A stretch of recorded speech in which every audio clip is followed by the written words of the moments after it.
Hi guys, this video is about making a tricolor tie-dye shirt. Here's the supply list: gloves, a pre-washed 100% cotton shirt, dye, a big container, rubber bands, soda ash, a table and a waterproof tablecloth, a teaspoon, a measuring cup, an apron, safety goggles, one big rack or two small racks, squeezy bottles and one small funnel, garbage bags, and paper towels. Let's get started. You always want to pre-wash your shirts before tie-dyeing with warm water and very little detergent. Do not dry the shirts. Place the wet shirts you will be tie-dyeing into a mixture of soda ash and warm water for 20 to 40 minutes. The proportion there is 1 cup of soda ash per 2 gallons of water. While the shirt is being soaked in soda ash and water mixture, mix the cold dyes you need. I would recommend pouring the dye in a squeezy bottle using a funnel, and I would create the dye water mixture near a sink and away from your tie-dyeing location. Any small amount of fallen dye powder can affect the design and colors you want to achieve. You always want to put safety goggles and gloves on when working with dye and soda ash. Here are the colors and proportions we will be using. The golden yellow dye is 1 teaspoon dye with 6 ounces of cold water. The navy dye is 1 teaspoon with 8 ounces of cold water. And the turquoise dye is 1 teaspoon dye with 4 ounces of cold water. After 20 to 40 minutes, squeeze out excess water until the shirt is just a little damp. Open up the shirt and align the shoulders and the bottom of the shirt.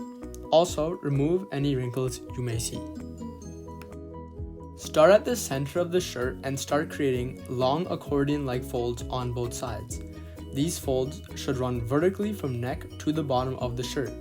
Make sure to grab the front and back of the shirt together when you are making these folds. Include the arms of the shirt in these folds. You need 4 rubber bands for this design. 2 rubber bands will go on the ends of the shirt to hold the folds in place. Make sure you can see the folds as you tighten the rubber bands. 1 rubber band will go right below the armpit area. Make sure the sleeves are above the second rubber band. Then place the last rubber band equidistant from the second and fourth rubber bands. The rubber bands can be placed loosely at first, so you are able to move them around if needed. Once you know they are at the right place, tighten them. Make sure the vertical folds are still visible. These folds will ensure the spread of dye in an organized way.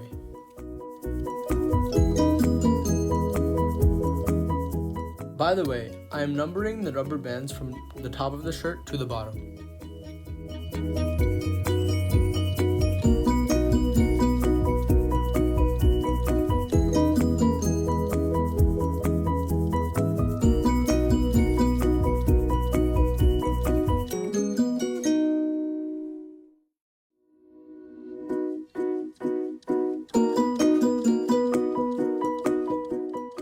Grab some paper towels and place them on the table.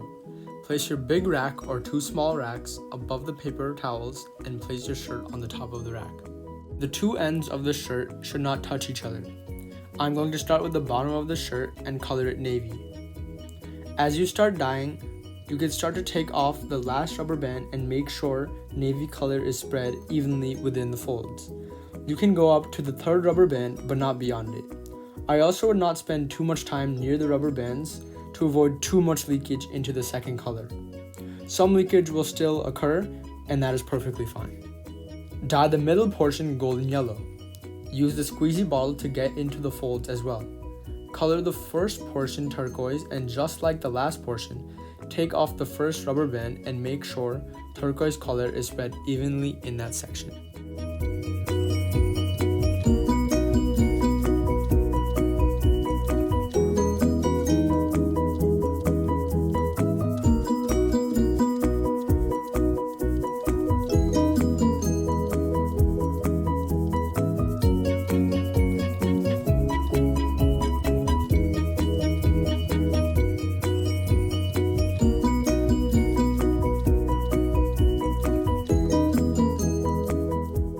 Once done on one side, flip the shirt onto the second rack or another section of the big rack. Color the same sections with the same colors on this side. When handling color, it is a good idea to wipe down the gloves after you touch a color, since you don't want those hands touching another color on the shirt. Use your hands to gently press and spread the turquoise color evenly in the first section. Also make sure big white spots are not left in the navy section. Open up the garbage bag and roll down its sides so only the bottom of it is visible. Place your shirt in the bag without touching the yellow or the turquoise portions. Make sure to also not drag the shirt into the bag. Once in the bag, gently cover the shirt with the garbage bag and make sure one end of the shirt doesn't touch the other.